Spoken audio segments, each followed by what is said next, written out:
আয়াত নম্বর 45। আউযু বিল্লাহি মিনাশ শাইতানির রাজীম। বিসমিল্লাহির রহমানির রহিম। ওয়াস্তাঈনু বিস-সাবরি ওয়াস-সালাহ ওয়া ইন্নাহা লাকাবীরাতুন ইল্লা আলাল খাশিঈন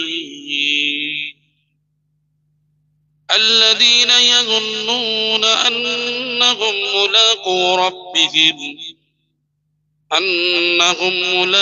ربهم وأنهم إليه راجعون।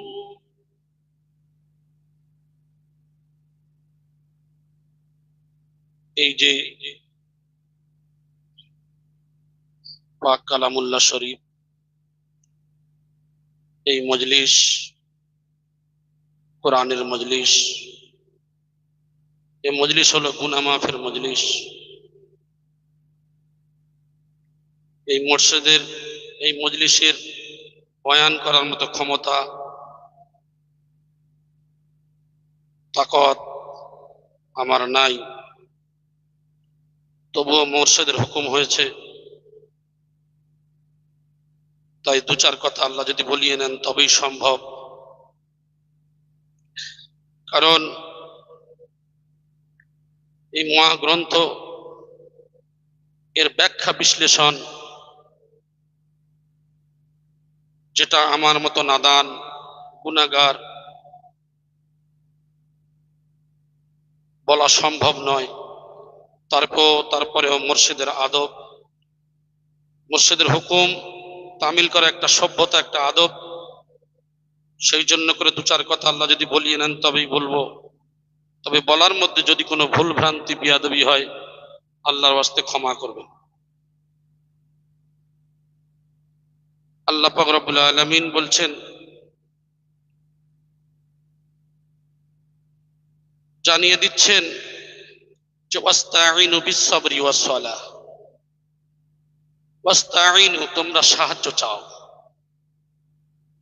কিভাবে চাইবে? বিস-সাবরি ওয়াস-সালাহ, ধৈর্য ও সালাতের মধ্য দিয়ে। ধৈর্য ও সালাতের মধ্য দিয়ে চাইতে বলেছেন। ওয়া ইন্নাহা লাকাবীরাতুন ইল্লা আলাল খাশিঈন, নিশ্চয়ই তা বিনয়ী ছাড়া অন্যদের উপরে কঠিন। যারা বিনয়ী, যাদের মধ্যে আছে নম্রতা, যাদের মধ্যে রয়েছে আল্লাহর ভয়, এরা ছাড়া এ কাজ সম্ভব নয়। কারণ অন্যান্যদের জন্য অনেক কঠিন। আমরা জানি যে আমাদের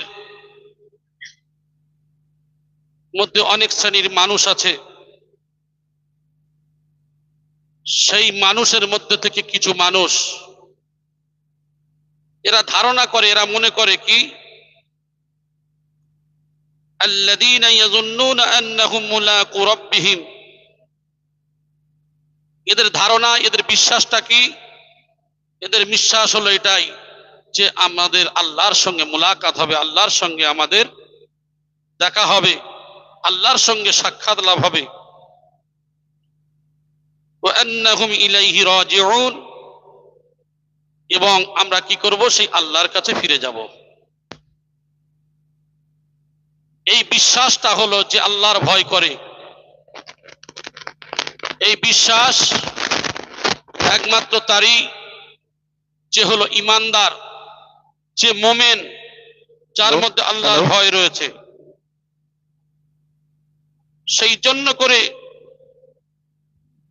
এই যে আমরা কামেল মুর্শিদের দরবারে এসেছি, এই কোরআনের মজলিসে, আমাদেরকে সেই শিক্ষা নিয়ে যেতে হবে যে আমরা চাইবো কিভাবে, চাওয়ার পদ্ধতি, চাওয়ার মাধ্যম কিভাবে আল্লাহর কাছে চাইতে হবে। সমস্ত নবী রাসূলগণ তারাও চেয়েছেন, সাহাবা, তাবে তাবেঈনগণ, আইম্মায়ে মুজতাহিদিন, আউলিয়ায়ে কেরাম, তারাও চেয়ে চলে গেছেন, আর বর্তমানে ও চাইছেন। সেই চাওয়ার মাধ্যমটা কি? আল্লাহর কাছে সাহায্য চাওয়ার মাধ্যমটা কি আছে? সেটাই হলো ধৈর্য এবং সালাতের মধ্য দিয়ে। সুবহানাল্লাহ। অন্য আয়াতে উল্লেখ করা হয়েছে, ইয়া আইয়ুহাল্লাযীনা আমানুস্তাঈনু বিস-সাবরি ওয়াস-সালাহ ইন্নাল্লাহা মা'আস-সাবিরিন। হে ঈমানদারগণ, ইস্তাঈনু, তোমরা চাও। এই চাওয়াটা কিসে? বিস-সাবরি ওয়াস-সালাহ, ধৈর্যের সাথে নামাজের মধ্য দিয়ে চাও। ইন্নাল্লাহা মা'আস-সাবিরিন, নিশ্চয়ই আল্লাহ সুবহানাহু ওয়া তাআলা এই সবরকারী ধৈর্যধারীদের সঙ্গে থাকেন। সুবহানাল্লাহ। তাহলে এই চাওয়ার মাধ্যমটা কি ছিল? আল্লাহর নবী সাল্লাল্লাহু আলাইহি ওয়াসাল্লাম যখন কোনো সমস্যার সম্মুখীন হতেন, সর্বসময়ের জন্য তিনি দুনিয়ার কাউকে জানানোর প্রয়োজন মনে করতেন না।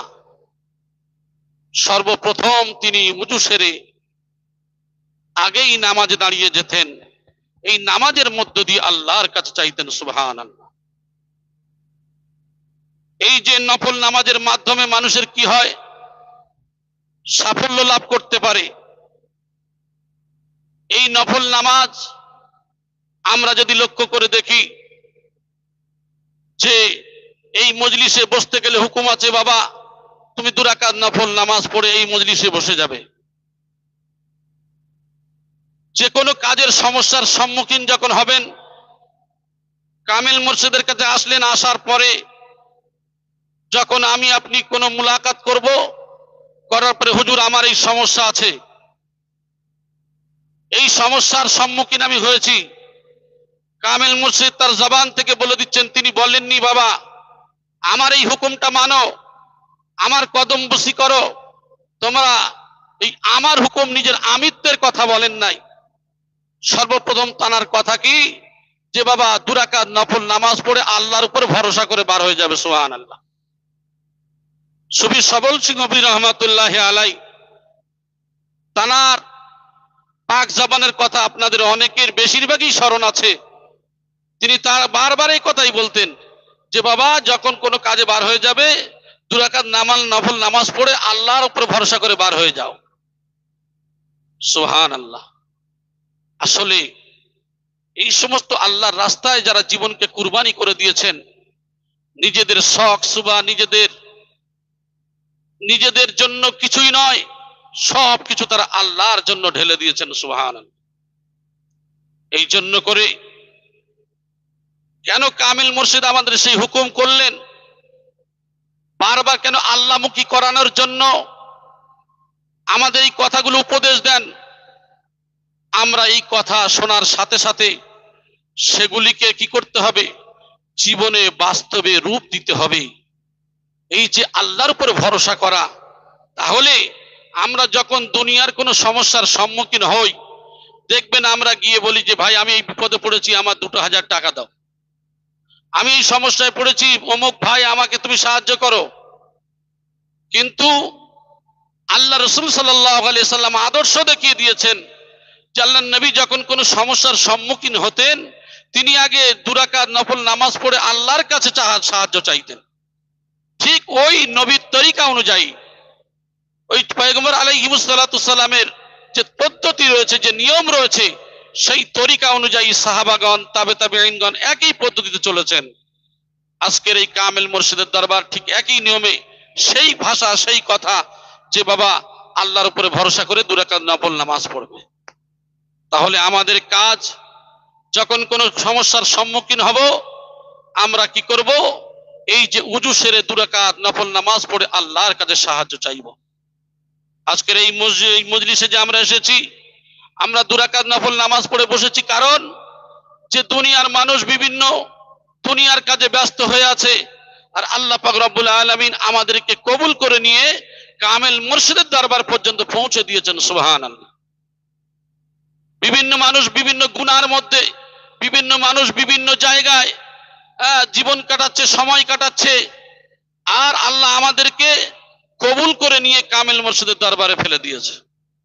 এই জন্য করে আমাদের শুকরিয়া আদায় করতে হবে।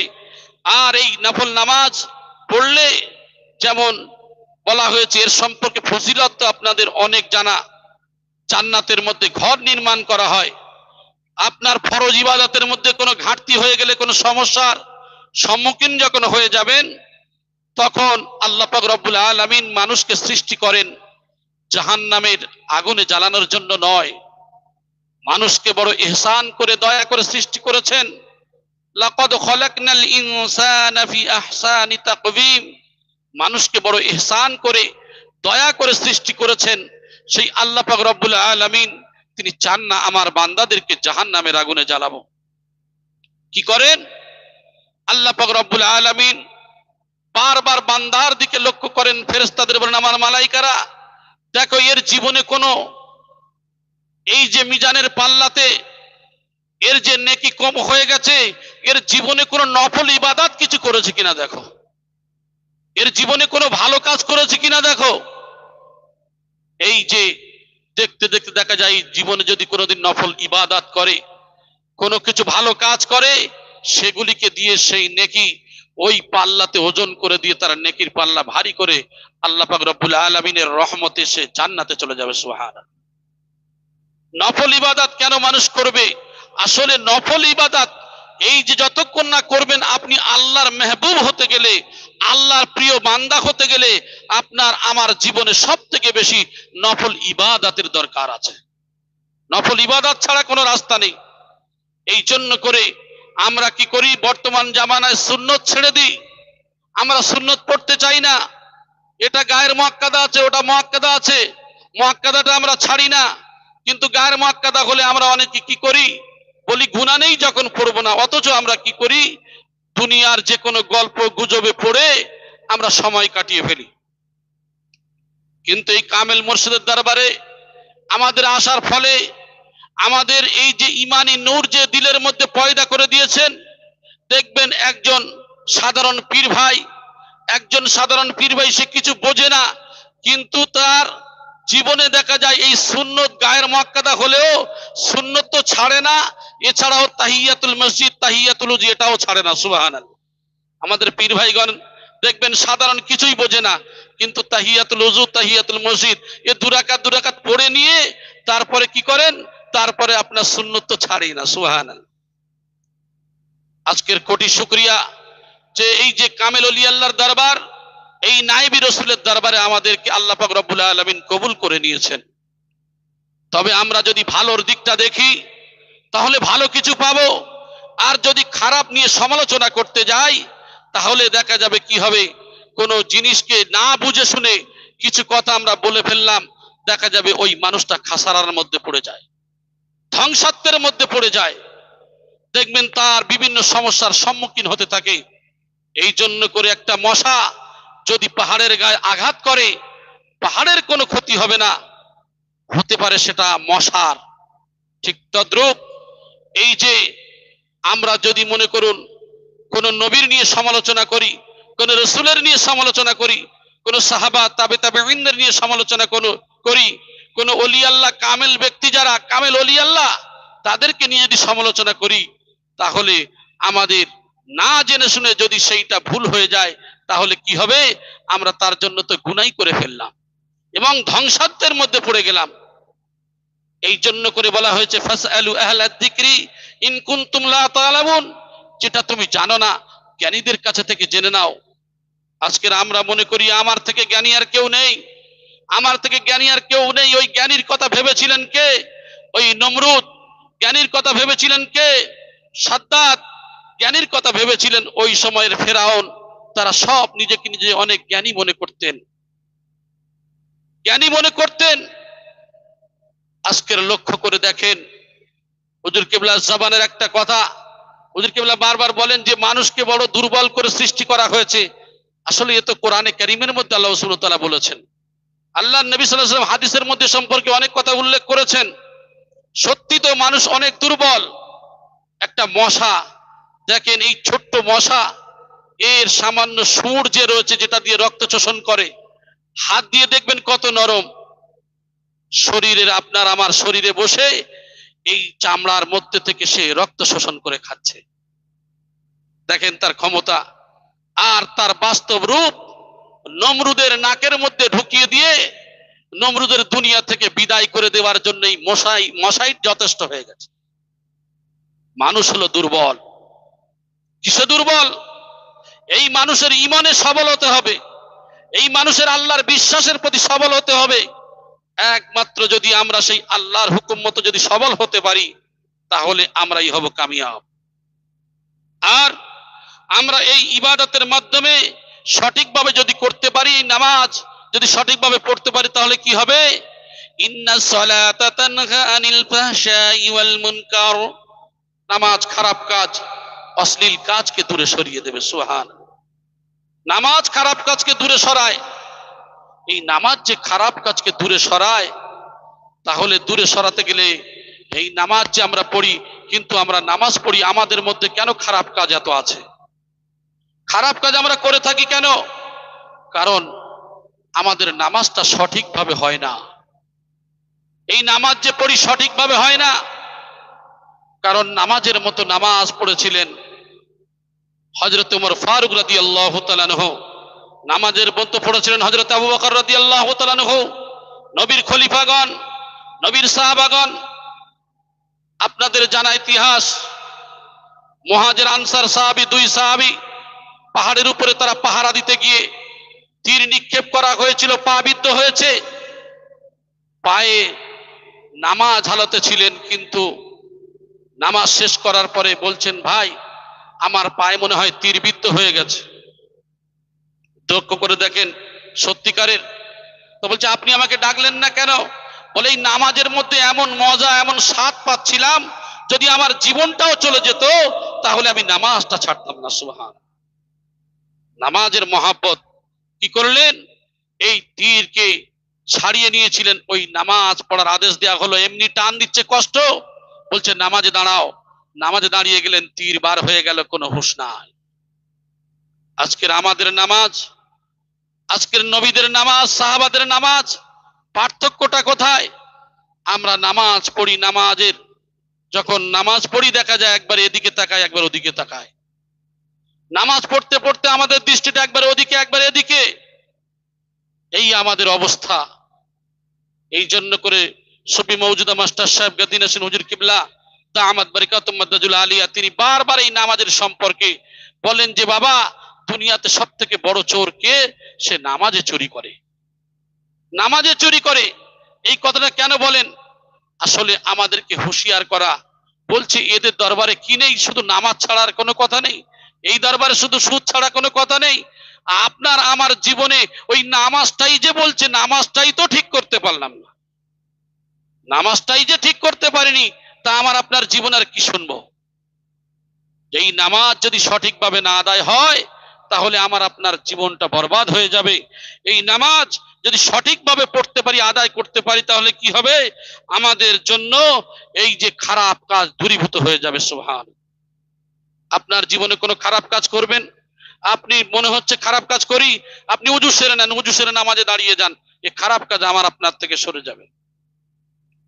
এই জন্য করে আমাদের লক্ষ্য রাখতে হবে, খলিফায়ে মুসলিমিন হযরত ওমর ফারুক রাদিয়াল্লাহু তাআলা আনহু, তিনি এত ইবাদত করতেন, এত নামাজ আদায় করতেন, যে রাতের বেলা তিনি ইবাদত করতেন আর তিনি কলম আর খাতা নিয়ে লিখতেন সারাদিন তিনি কি ইবাদত করেছেন, সারাদিনে কি ইবাদত করেছেন সেটা লিখতেন। আবার সকালবেলা কলম খাতা নিয়ে লিখতেন যে আমি সারা রাত কি ইবাদত করলাম। খলিফায়ে মুসলিমিন হযরত ওমর ফারুক রাদিয়াল্লাহু তাআলা আনহু ওয়াফাতের পরে গোসল দেওয়ার সময় তার পিঠের কিছু দাগ দেখতে পেয়ে তার বাড়ির লোকেদেরকে জিজ্ঞাসা করা হলো যে, খলিফায়ে মুসলিমিন হযরত উমরকে কি কেউ মেরেছে? বলছে, না, উমরের মারার মতো ক্ষমতা তো কারোর নেই, উমরকে কেউ মেরেছে এমন কারোর ক্ষমতা নেই। তবে হ্যাঁ, ওনার জীবনের একটা ডায়েরি ছিল, ওই ডায়েরিটা বার করে দেখলাম যে ডায়েরির মধ্যে হিসাব হলো উনি রাতের বেলা কি ইবাদত করতো সকালে লিখতো, আর সকাল থেকে সন্ধ্যা পর্যন্ত কি ইবাদত করতো সেটাও ডায়েরির মধ্যে লিখে রাখতেন। এবং তিনি কি করতেন, যদি কোনো সময় তার ইবাদতের মধ্যে কম হয়ে যেত, কোনো দিনের তুলনায় যদি কোনো দিন কম হয়ে যেত, নিজের চাবুকটা নিজে বার করে নিজের পিঠে প্রহার করত, নিজেই মারতেন, এবং এত জোরে মারতেন যে অনেক সময় রক্তাক্ত হয়ে যেত। আল্লাহু আকবার। তারা তো 10 জন সাহাবা যে জান্নাতে যাবে, তাদের মধ্যে খলিফায়ে মুসলিমিন হযরত ওমর ফারুক রাদিয়াল্লাহু তাআলা ছিলেন। তাদের জীবনের কি ইবাদত! আসলে তারা রাসূলুল্লাহ সাল্লাল্লাহু আলাইহি সাল্লামের সংস্পর্শে গিয়ে আল্লাহর রাসূলের সেই তরিকাকে আমাদের সম্মুখে তুলে ধরার জন্য, সেই জন্য করে তারা সেই একই পদ্ধতি, নবী পাক সাল্লাল্লাহু আলাইহি সাল্লামের যে তরিকা, সেটাই আমাদের সম্মুখে তুলে দিয়ে গেলেন। আজকের সেই সিলসিলা সেই একই পদ্ধতিতে কামেল মুর্শিদগণ সেই পদ্ধতিতে আমাদেরকে সেই শিক্ষা দিয়ে যাচ্ছেন যে বাবা তুমি কি করবে, এই 5 ওয়াক্ত নামাজ বিনা কাজায় পড়তে থাকবে, 5 ওয়াক্ত নামাজ বিনা কাজায় পড়বে, কোরআনের ওজিফা পড়বে, রিজকে হালাল খাবে, তাকওয়া পরহেজগারি করবে। কেন এই কথাগুলি বলছেন? যে বাবা তোমার জীবনে যদি এই যথেষ্ট এইটুকুই যদি নিতে পারো, তাহলে তোমার এই জীবনে এইটুকুই যথেষ্ট হয়ে যাবে ইহজীবন পরজীবন মঙ্গলময় হওয়ার জন্য। তাহলে এই নামাজ আমার আপনার কেমন ভাবে পড়তে হবে, আর যদি সঠিকভাবে আমরা পড়তে পারি তাহলে কি হবে, আমাদেরকে এই খারাপ কাজ আমাদের থেকে দূরে সরে যাবে। কিন্তু এই নামাজের পূর্বে শর্ত হলো উজু। এই উজুর যে বিষয়, আমরা দেখা যায় উজু কিন্তু সঠিকভাবে আমরা করতে পারি না, উজু সঠিকভাবে আমরা আদায় করি না। অনেকেই আমরা উজু করতে গিয়ে যে উজুর 4টি ফরজ রয়েছে, সারা মুখমণ্ডল ধৌত করা, অর্থাৎ চুলের গোড়া থেকে নিয়ে কানের গোড়া থেকে নিয়ে দাড়ির নিচ পর্যন্ত ধৌত করা হলো 1 নম্বর ফরজ।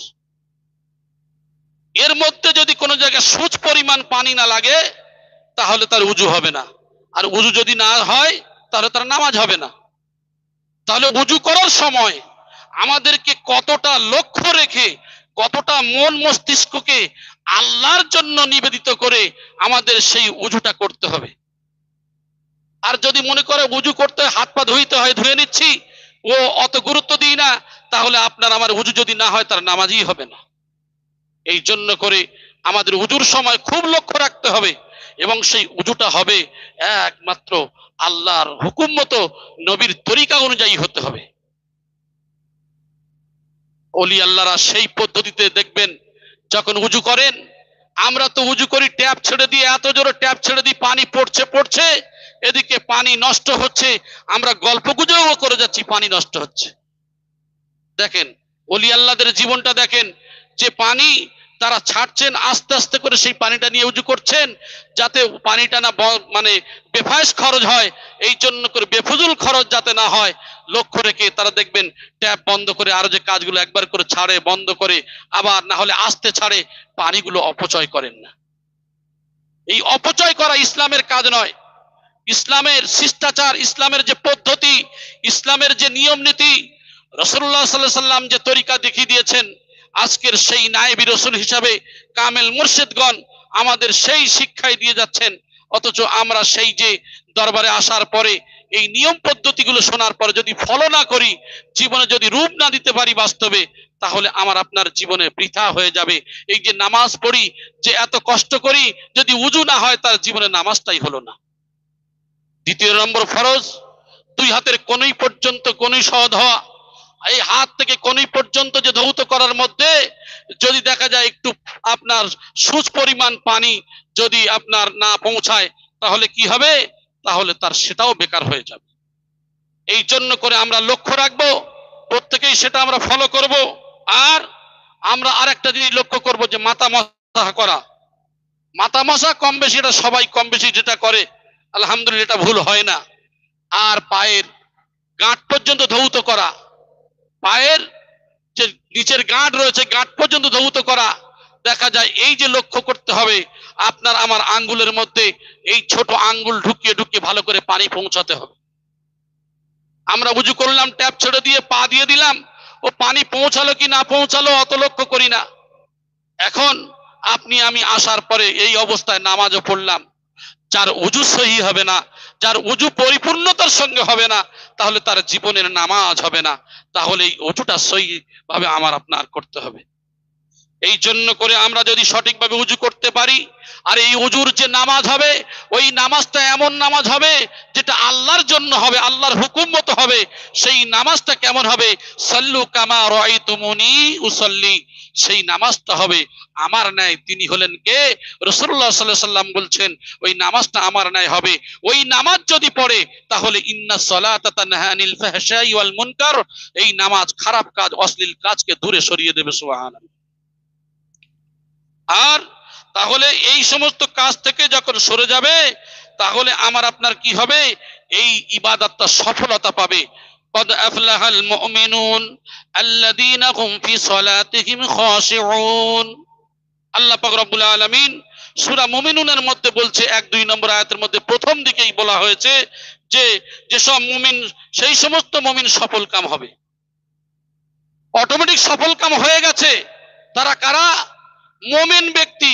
মোমেনকে যে আল্লাহর বিশ্বাসী, এই মোমেন ব্যক্তি তার সালাত, তার যে ইবাদত, তার যে বন্দেগী, সবকিছু কি হয়ে গেছে? বলছে কামিয়াব হয়ে গেছে। কিসের কারণে? বলা হয়েছে যার মধ্যে ভীতি রয়েছে। কার ভয়? আল্লাহর ভয়। এই আল্লাহর ভয় দিলের মধ্যে যদি থাকে, তাহলে ওই মানুষটা যে আল্লাহর ভয়ে নামাজ আদায় করে, তার নামাজটা কেমন হবে? যদি আমার আপনার বলা হয় কালকের সকাল 9টায় ফাঁসি হবে, তাহলে আমার আপনার সামনে যতই ভালো জিনিস এনে দেয়া হোক না কেন, দেখবেন আমার জীবনে, আপনার জীবনে আর কোনো আশা থাকবে না। ঠিক আপনি জানেন, আমি আপনি বুঝতে পারি যে হয়তো এই মজলিসে এসেছি, আজকের এই সময়টা আমাদের জন্য জীবনের শেষ সময়। আজকের জোহরের নামাজটা আমাদের জন্য হয়তো শেষ নামাজ। এই যে আমার জীবনে এটাই মনে করতে হবে, সর্বদা খেয়াল রাখতে হবে আমার জীবনে এটাই শেষ সময়। অতএব তাহলে আমি আপনি কি করব? সেই নামাজটা আমার আপনার কেমন করে পড়তে হবে? একমাত্র আল্লাহর ভয় রেখে পড়তে হবে। আল্লাহর ভয় রেখে যদি পড়তে পারি, তাহলে আমার আপনার জীবনে এটাই যথেষ্ট হয়ে যাবে। তাহলে সফলতা তারাই পাবে যারা আল্লাহর ভয়ে খুশু খুজুর সঙ্গে ইবাদত করে, অর্থাৎ সালাত আদায় করে, নামাজ আদায় করে। এই নামাজ আমরা যদি পড়ি ঠিকই, অনেকেই অনীহার সঙ্গে নামাজ আদায় করি, অনেকেই অনীহার সঙ্গে আদায় করি। সবল সিংহপুরী রহমাতুল্লাহ আলাইহির ইতিহাস আপনারা জানেন, এবং সুফি মওজুদা মাস্টার সাহেব গদ্দিনাসুন হুজুর কিবলা দামাত বরকাতুম মাদাজুল আলিয়া, যিনি বর্তমানে রয়েছেন। আমরা তো অনেকেই আপনারা তৃতীয় হুজুর কিবলা, দ্বিতীয় হুজুর কিবলাকে দেখেছেন। আমরা দেখেছি আপনার সবল সিংহপুরী রহমাতুল্লাহ আলাইহি বা মওজুদা মাস্টার সাহেব গদ্দিনাসুন হুজুর কিবলাকে আমরা দেখছি বর্তমানে। কিন্তু তার দেখতাম যে নফল পড়তো, হুজুর কিবলা নামাজ পড়ছেন তো পড়ছেন, সুবহানাল্লাহ, নামাজ পড়ছেন তো পড়ছেন, এত নফল ইবাদত করতেন। ইমাম আবু হানিফা রাহমাতুল্লাহ আলাইহির ঘটনা মনে পড়ছে। অনেক ইতিহাস আপনারা জানেন, যেগুলিকে নিয়ে অনেকে অট্টহাসি করে। ইমাম আবু হানিফা রাহমাতুল্লাহ আলাইহি সম্পর্কে বলে কি, বলে 40 বছর ধরে তিনি ইবাদত করেছেন, যে তিনি ঈশার উজুতে ফজরের নামাজ আদায় করেছেন। এই কথা শোনার পরে অনেকে কি করে? অট্টহাসি করেন। অনেকেই হাসি ঠাট্টার পাত্র হয়ে যান। কারণ এটা কি করে সম্ভব? তাহলে উনি ঘুমিয়েছেন কখন? আসলে তারা আল্লাহর এমন ভয় দিলের মধ্যে নিয়েছিলেন, আল্লাহর ভয় এমন তাদের দিলের মধ্যে ছিল যে তারা ঈশার উজুতে তারা রাত্রেবেলা ইবাদত করতে করতে সকাল হয়ে যেত, হুঁশ হতো না, হুঁশ থাকতোই না। ইমাম আবু হানিফা রাহমাতুল্লাহ আলাইহি সম্পর্কে বলা হয়েছে যে রাতের বেলা যখন তিনি কোরআন তেলাওয়াত করতেন, 2 রাকাত নামাজে কোরআন পুরোপুরি আপনার খতম করে ফেলতেন। সুবহানাল্লাহ, কি ইবাদত ছিল! এখন আমরা অনেকেই চিন্তা করছি এসব গালগপ্প জিনিস, কারণ আমরা তো এগুলি এখন ওলি আল্লাহর বিষয় আর এই ইমামদের বিষয়, এগুলি তো আমরা কিছুই মনেই করি না। দুনিয়ার এই বিষয়টা আর কিছুই নেই। আমরা এখন মনে করি এগুলো সব কিছুই নয়, যা হবে একমাত্র আল্লাহর রাসূল। আমার ভাই, আমাদের তুচ্ছ জ্ঞান আমরা বুঝি না, আমাদের সেসব কিছু নেই।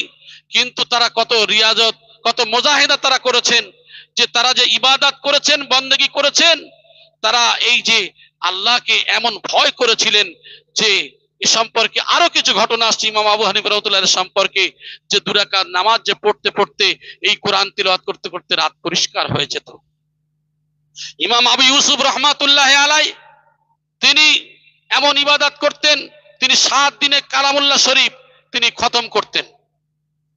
এছাড়াও তার প্রত্যেক দিনের রুটিনে ছিল 200 রাকাত করে নফল নামাজ পড়া। সুবহানাল্লাহ।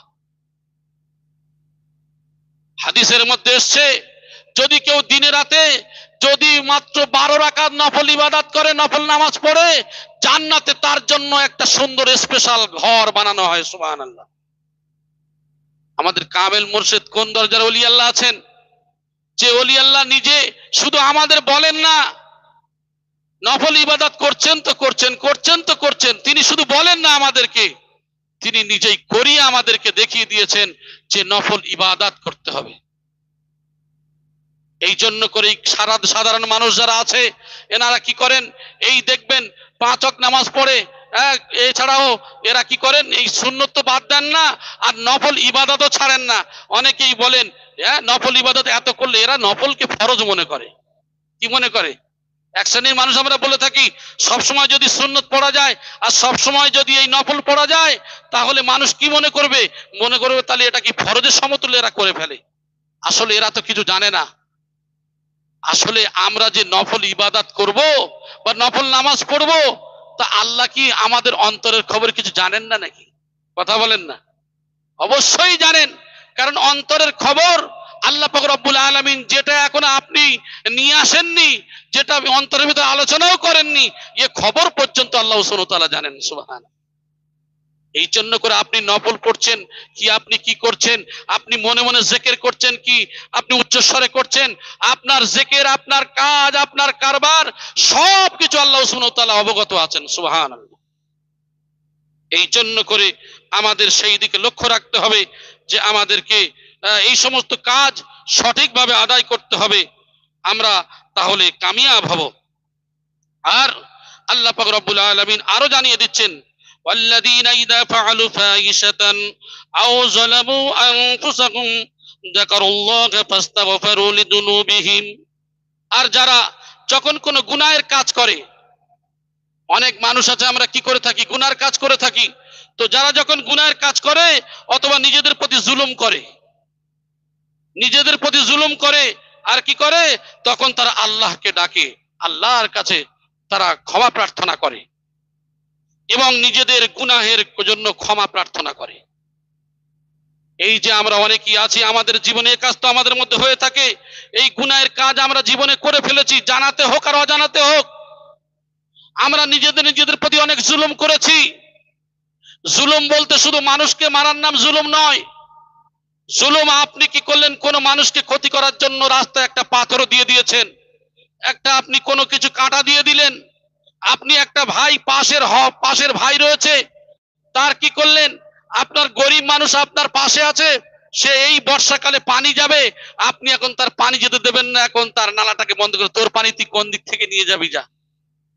দেখেন, একজন ইমানদার সে কি করছে, আসমানের এই বর্ষণের পানি পর্যন্ত তার যেতে দেবে না, এখান থেকে যাওয়া যাবে না, ওখান থেকে যাওয়া যাবে না। আপনার জুলুম বলতে জুলুমের অনেক ধারা রয়েছে। এক কথায় আপনার দ্বারা কোনো মানুষ যদি কিছুর দ্বারা কষ্ট পায়, এটাও তার প্রতি একটা জুলুম। আপনি মাথার টুপিটাকে নিয়ে মাথায় না দিয়ে আপনি এখন হাঁটুর উপরে রেখেছেন, এটাও একটা জুলুম টুপির প্রতি। এ সম্পর্কে জুলুমের অনেক ব্যাখ্যা রয়েছে। আমার আপনার জীবনে কত জুলুম করছি, কত অত্যাচার করছি। একজন বাদাম ব্যাপারী সে টেনে আসছেন, বাদাম বিক্রি করে করে আসছে বা আঙ্গুর নিয়ে আসছে, আমরা কি করলাম, যে ভাই এটা মিষ্টি আছে বলে 2-4টা নিয়ে মুখে দিয়ে খেয়ে নিলাম, জি মিষ্টি আছে বলে খেয়ে নিলাম। সে সারাদিন বিক্রি করে হয়তো 200 টাকা কি 150 টাকা রোজ পেলে, কি 300 টাকা রোজ করে, 500 টাকা ইনকাম করে। আপনি বসে বসে দুটো খেয়ে ফেললেন, আরেকজন দুটো খেয়ে ফেললো, তার লাভের পুঁজিটা যে আপনি কিছুটা তার শেষ করে দিলেন, এটাও তার প্রতি আপনি জুলুম করলেন। আজকের আমাদের লক্ষ্য রাখতে হবে, আমার আপনার জীবনের চলা বলা ওঠা বসা লক্ষ্য রাখতে হবে, সেই তরিকা হলো রাসূলুল্লাহ সাল্লাল্লাহু আলাইহি ওয়াসাল্লামের তরিকা, সেই তরিকা হলো সাহাবাদের তরিকা, তাবেঈনদের তরিকা, আইম্মায়ে মুজতাহিদিনদের তরিকা, এটা হলো ওলি আল্লাহদের তরিকা। সেই ওলি আল্লাহগণ সেই কথাই তো আমাদেরকে বলছেন যে বাবা চলতে ফিরতে উঠতে বসতে খুব হিসাবের সঙ্গে চলতে হবে। এই জন্য করে আমাদের জীবনে বেকার না হয়ে যায়। আজকের আমরা এই সঠিকভাবে যদি কোনো গুনাহ করে ফেলি আমাদের জীবনে জানার কারণে অজানার কারণে বা নিজেদের প্রতি জুলুম করি, তাহলে কি হবে? আমাদেরকে সেই আল্লাহকে ডাকতে হবে, এই গুনাহের জন্য আল্লাহর কাছে ক্ষমা চাইতে হবে। তাহলে কি হবে? এমন ব্যক্তিকে কিন্তু আল্লাহ কি করে দেবেন? ক্ষমা করে দেবেন। মানুষ যদি কোনো ভুল করে তাহলে তার ক্ষমা করে দেবেন। রাতের বেলা তাহাজ্জুদের নামাজ আদায় করে আল্লাহ পাক রব্বুল আলামিন শেষ আসমানে নেমে এসে আওয়াজ দেন, কি আছো? আমার কাছে চাও, আমি তাকে দেব। কি আছে? আমাকে ডাকো, আমি ডাকের সাড়া দিব। এইভাবে কি আছো? আমার কাছে অন্যায় করেছো, ক্ষমা চাও, আমি তাকে ক্ষমা করে দেব। আল্লাহ পাক রব্বুল আলামিন এই করতে করতে ফজর পর্যন্ত আমাদেরকে ডাক দেন। তাহলে বান্দা যখন কি করে? রাতের বেলা তাহাজ্জুদের সময় উঠে যখন সেই আল্লাহর কাছে কাঁদা কাটা করে, জীবনের নিজের যে গুনাহ হয়েছে এই গুনার জন্য যদি কাঁদা কাটা করে, আল্লাহ পাক রব্বুল আলামিন তার এই সমস্ত গুনাহকে মাফ করে দেবেন। সুবহানাল্লাহ। আমাদের জীবনে আমরা যদি লক্ষ্য করি কত জুলুম আমাদের প্রতি করেছি, আর এই জুলুমের প্রতি আমাদের লক্ষ্য রেখে যেহেতু আমাদের জীবনে ভুল ভ্রান্তি যে গুনাহ আমরা করেছি, আল্লাহর কাছে ক্ষমা চাইবো বারবার যে আল্লাহ আমাদের জীবনে আমরা গুনাহ করেছি। আজকে এই কামেল মসজিদের দরবারে এসেছি যে আমরা রাসূলুল্লাহ সাল্লাল্লাহু আলাইহি ওয়াসাল্লামের দরবারে গেলে সাহাবারা তাদের হয়ে যখন আল্লাহর নবী তাদের জন্য তওবা করতেন আর তাদের জন্য ক্ষমা হয়ে যেত। আজকের নবী তো নাই, নায়েবে রাসূলের দরবারে এসেছি, আমরা এই নায়েবে রাসূলের সঙ্গে অর্থাৎ ওলি আল্লাহর জবান দিয়ে আমাদের জন্য এই যে তওবা করা হয়, হে আল্লাহ আমাদের জীবনের গুনাহগুলো আল্লাহ তুমি ওইভাবেই মাফ করে দাও, আমিন। এই জন্য করে আমার ভাইরা, আমরা জীবনের কোন অহংকার দাম্ভিকতাকে আমরা দূরে সরিয়ে দিই।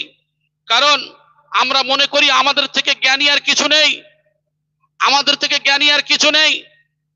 কুতুবউদ্দিন বখতিয়ার কাকি রহমাতুল্লাহ আলাই, তার জীবনের একটা ইতিহাস। কুতুবউদ্দিন বখতিয়ার কাকি রহমাতুল্লাহ আলাই, যার নামে কুতুব মিনার দিল্লিতে আছে, আপনারা জানেন।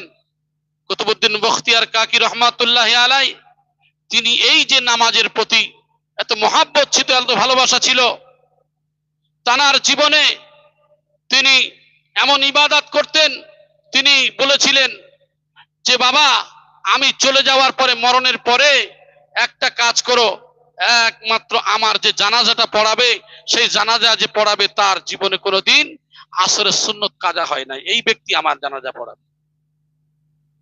আর সে কি করবে? সে তাহাজ্জুদের নামাজ কাজা করে নাই, এমন ব্যক্তি আমার জানাজা পড়াবে। আমি কুতুবউদ্দিন বখতিয়ার কাকি রহমাতুল্লাহ আলাই, আমার জানাজা ওই ব্যক্তি পড়াবে যে জীবনে কোনোদিন এই যে নজরটা কোনো বেগানা নারীর দিকে তুলে নাই। আমার জানাজা ওই ব্যক্তি পড়াবে, সেই ব্যক্তি হলো ওই ব্যক্তি যার জীবনে শুধু মিথ্যা কথা কোনোদিন বলেন নাই। মানুষের জীবনেও এমন ছিল। কুতুবউদ্দিন কাকি রহমাতুল্লাহ আলাই যখন মারা গেলেন, কুতুবউদ্দিন বখতিয়ার কাকি রহমাতুল্লাহ আলাই চলে যাওয়ার পরে জানাজার লোক সব দাঁড়িয়ে গেছে। আওয়াজ দেয়া হলো, কে আছে? কাউকে খুঁজে পাওয়া যায় না। তখন পিছন দিক থেকে একজন ব্যক্তি বলছে, একটু জায়গা করে দেয়া হোক। সামনে আসলেন, আসার পরে বলছেন, হে কুতুবউদ্দিন, আমার জীবনে আমি যে কাজগুলো করেছিলাম সেই কাজটা আমি তো লুকিয়ে রেখেছিলাম, আমি তো কারোর সামনে প্রকাশ করতে চাইনি, আমি তো কাউকে শোনার জন্য আমি করি নাই, আমি তো করেছিলাম আল্লাহর জন্য। আজকের তুমি কেন আমার গোপন রহস্যকে প্রকাশ করে দিলে? আমার গোপন কথাকে কেন প্রকাশ করে দিলে? আর এই নিয়তটা কেন তুমি করলে? তিনি কে? তিনি হলেন শামসুদ্দিন আলতামাস রহমাতুল্লাহ আলাই, যাকে ইংরেজিতে বলে ইলতুতমিশ। ইনি কি করেছিলেন? ইনি নামাজ পড়িয়েছিলেন। অতএব এনার জীবনে ইনি এমন একজন ব্যক্তি ছিলেন যার জীবনে তিনি আসরের সুন্নত কাজা করে নাই, সুবহানাল্লাহ। যার জীবনে তাহাজ্জুদ কাজা হয় নাই, এমন একজন ব্যক্তি যিনি দেশের সেবাও করলেন আর জীবনে আসরের নামাজ কাজা করে নাই, তাহলে এ কেমন ব্যক্তি রয়েছে? আজকের হুজুর কিবলার জবান দিয়ে আপনারা শোনেন, যে এই দরবারে কত জ্ঞানী গুণী মানুষ রয়েছে, এই দরবারে কত ওলি আল্লাহ রয়েছে, এই দরবারে কত আলেম হাফেজ কারি রয়েছে, আমার মতন বোকা গুনাহগার নাদান মানুষ তো আর কেউ নাই, কেন এই জবান দিয়ে এই কথাগুলো বলেন? আসলে সত্যিকারের এমন মানুষ আছে যাদের আমরা আমাদের সেই চোখ নেই, আমরা দেখতে পাই নাই। অনেকেই এমন মানুষ আছে যারা আল্লাহর রাস্তায় জীবন এমন উৎসর্গ করে দিয়েছেন যে এই মানুষটা, তার নামটা ওলি আল্লাহর দপ্তরে লেখা রয়েছে, সেটা আমার আপনার জানা নেই, প্রকাশ করেন না। এমন মানুষ রয়েছে যাদের জীবনে প্রকাশ করেন না, এমন মানুষ আছে। একটা মানুষ তাহাজ্জুদ কাজা করে না, এমন মানুষ সে প্রকাশ করে না। এমন মানুষ আছে তার জীবনে আল্লাহকে ভয় করে সে দান ধ্যান সমস্ত ভালো কাজ করে। এক শ্রেণীর মানুষ আমরা কি করি, আমাদের আমিত্বকে দেখানোর জন্য আমি এই করেছি, আমি ওই করি, আমি এই করি, এগুলি বলে থাকি। আর এমন শ্রেণীর মানুষ আছে যারা আমি আমি এই শব্দটাই বাদ দেয়, দিয়ে কি করলেন, তারা চুপে চুপে থাকে। তারা দেখবেন আল্লাহর ওলির দপ্তরে তাদের নামগুলো লেখানো হয়ে গেছে। এই যে শামসুদ্দিন আলতাবাস রহমাতুল্লাহর ইতিহাস এইরকমই। তাদের জীবনে তারা কোনোদিন এই গোপন ভেদকে তারা মানুষের সামনে প্রকাশ করতেন না। ঠিক তদ্রূপ সুফি মুফতি আজান গাছী রহমাতুল্লাহ আলাইহি তিনি চেয়েছিলেন যে এই চলে যাওয়ার পরে তিনি যে জায়গায় পৌঁছেছিলেন তিনি হলেন মুয়াজ্জিন কেবলা রহমাতুল্লাহ আলাইহি। দেখেন আল্লাহ পাক রব্বুল আলামিন তাকে কোথায় থেকে কোথায় কবুল করে সেই দপ্তরে বসিয়ে দিয়েছেন। সুবহানাল্লাহ। সুফি মুয়াজ্জিন কেবলা রহমাতুল্লাহ আলাইহির পরে কোথায় বাংলাদেশ সুফি আফসি রহমাতুল্লাহ আলাইহি, এই যে ইতিম বাচ্চা যার ইতিহাস আপনারা বারবার হুজুর কিবলার গণের মুখেও শুনেছেন, আজকের লক্ষ্য করে দেখেন আল্লাহ কবুল করে এই যে আজকের এই বাগমারীর সুড়ির জঙ্গলের এই সামান্য জায়গায় আজকের সেই হুজরা মোবারকে তার জায়গা হয়ে গেছে। সুবহানাল্লাহ। সেই ওলি আল্লাহকে আমরা চিনতে পারি নাই। আজকের তানার চলে যাওয়ার পরে আজকের কোথায় সবল সিংহপুর হুগলি জেলা, সেখান থেকে আল্লাহ এমন কবুল করে নিয়েছেন, আজকের দেখেন সেই দপ্তরে সবল সিংহপুর রহমতুল্লাহ সেই গদিতে বসিয়ে দিয়েছে। ঠিক মওজুদা মাস্টার সাহেব দিন আছেন হুজুর কিবলা দামাত বারাকাতুম মাদাদুল আলিয়ার ইতিহাস দেখেন, তিনি সামান্য একজন মাস্টারি চাকরি করতেন, আল্লাহ এমন কবুল করেছেন, আজকের দেখেন সেই জায়গায় আজকের আল্লাহ পাক রব্বুল আলামিন কবুল করে নিয়েছেন। সুবহানাল্লাহ। আমাদের জীবনে অনেক সব শুভা থাকে, আমরা বলি এ কেন হবে, ও কেন হবে, উনি একজন মাস্টার সাহেব, উনি একজন অমুক, উনি একজন তমুক, আমরা এত বড় বড় আলেম থাকতে আমরা হলাম না। এই সমস্ত আমাদের জীবনে আমরা বড় বড় অনেক কিছু মনে করি না। আল্লাহ কার কোন জায়গায় কবুল করবে আল্লাহই তো সেটা জানেন, আল্লাহই সেটা জানেন। এই জন্য করে আমাদের জীবনের স্বাভাবিক চাপ পাওয়া অনেক কিছু থাকতেই পারে, কিন্তু এই পাত্রটাকে আমার আপনার খালি করতে হবে। এই অহংকারকে আমার আপনার চূর্ণ বিচূর্ণ করতে হবে না। এটা কামেল মুর্শিদের দরবার আছে, এটা রসুলের দরবার আছে, এটা আল্লাহর দরবার রয়েছে। অতএব আল্লাহ যাকে যেভাবে যেটাই মনোনীত করবেন ওটাই আমার জন্য সামিঈনা আতানা, শোনো আর মানো, এর নাম হলো মুরিদ। এই জন্য করে এই দরবার এমন একটা দরবার যেখানে আমার আপনার বোঝানোর ক্ষমতা নেই আর বলারও ক্ষমতা নেই। এখানে কত ওলি আল্লাহ বসে রয়েছে। হুজুর কিবলা বারবার জবান দিয়ে প্রত্যেক রবিবারই একটা কথা বলে, ভাবে এখানে অনেক ওলি আল্লাহ আছে। তানাদের অন্তর চোখ দিয়ে তানারা দেখেন। আবার অনেকেই আমরা বলে থাকি এটা কি করে সম্ভব, ওলি আল্লাহর চোখ দিয়ে কি দেখবে। অনেকেই আবার রওশন জমির নিয়ে অনেক কথা বলেন, বলে দরবারকে আমরা মানি, কিন্তু কিছু কিছু শব্দ নিয়ে এটাকে নিয়ে আমরা মানি না। তা আপনি কেমন মানলেন? একটা ঘটনা মনে পড়ে যায়। রাসূলুল্লাহ সাল্লাল্লাহু আলাইহি সাল্লামের কাছে দুইজন বিচার নিয়ে গেছেন। বিচার নিয়ে যাওয়ার পরে একজন ইহুদি আর একজন মুসলমান বিচার নিয়ে গেছে। বিচার নিয়ে যাওয়ার পরে আল্লাহর নবী সাল্লাল্লাহু আলাইহি সাল্লাম রায় দিলেন ইহুদির পক্ষে। তিনি চলে গেলেন কোথায়? চলে গেলেন তার দরবারে, উমর ফারুক রাদিয়াল্লাহু তাআলার দরবারে। ইয়া খলিফায়ে মুসলিমিন উমর, আপনি বলে দেন আজকে আমরা যে এখানে এসেছি বিচার আপনার কাছে নিতে। আল্লাহর নবী বিচার করেছে, বিচার আমাদের পছন্দ হয় নাই। এ বিচার আমাদের পছন্দ হয় নাই। তো এই বিচার পছন্দ হয় নাই, ঠিক আছে, যখন পছন্দ হয় নাই তাহলে এক কাজ করো, এই বিচার আমি উমর একটু অপেক্ষা করো। চলে গেলেন হুজরার মধ্যে, গিয়ে নিজের তরবারিটা এনে মাঝখান বরাবর মেরে দ্বিখণ্ডিত করে দেয়া হলো। দ্বিখণ্ডিত করে দেয়া হলো। বললেন, রটে গেল যে উমর একজনকে কতল করেছে, হত্যা করেছে। আল্লাহ নবী সাল্লাল্লাহু আলাইহি ওয়াসাল্লাম বললেন, না, বরং সে সত্যকে সত্য আর মিথ্যাকে মিথ্যার বিচার সঠিক করেছেন। তিনি বললেন যে আল্লাহর নবী বিচার করলে যার পছন্দ হয় না, আর আমি উমর তার বিচার, আমার বিচারটা এরকমই হয়, আমার বিচার এরকমই। অনেকেই বলে থাকেন যে এটা স্বাভাবিক দুনিয়ার যে নিয়ম পদ্ধতিতে যে ওলি আল্লাহরা দেখতে পায় বা ওলি আল্লাহরা তারা এই সমস্ত জিনিসগুলো, এগুলো ভ্রান্ত আকীদা, এগুলো ভ্রান্ত বিষয়। অনেকেই আমরা মনে করি, আসলে আমারও কেন বুঝে আসে না, আসলে তারা কোন কথা কেন কি বলতে চাচ্ছেন এটা তো আমরা বুঝতে পারি না। এই যে ওলি আল্লাহরা যে দেখতে পান, আসলে কখন দেখতে পান? ওলি আল্লাহরা শুধু নয়, নবীগণ যদি দেখতে পেতেন তাহলে অনেকেই তো এই যুক্তিও দেবেন যে আল্লাহর নবী যদি বুঝতে পারতেন তাহলে বিশেষ বিষ যখন খাবারে মেশানো হলো, তাহলে আল্লাহর নবী কেন বিষ খেতে গেলেন? আল্লাহর নবীকে বোঝানো হয় আল্লাহর নবী দেখতে পাননি কেন? আসলে ব্যাপারটা এটা নয়, ব্যাপারটা এটাই যে আল্লাহ পাক রব্বুল আলামিন তিনি হলেন গায়েবের মালিক। গায়েব আল্লাহ ছাড়া পৃথিবীতে কারোর কেউ জানে না, আর গায়েবের মালিক তো একমাত্র কে? আল্লাহ।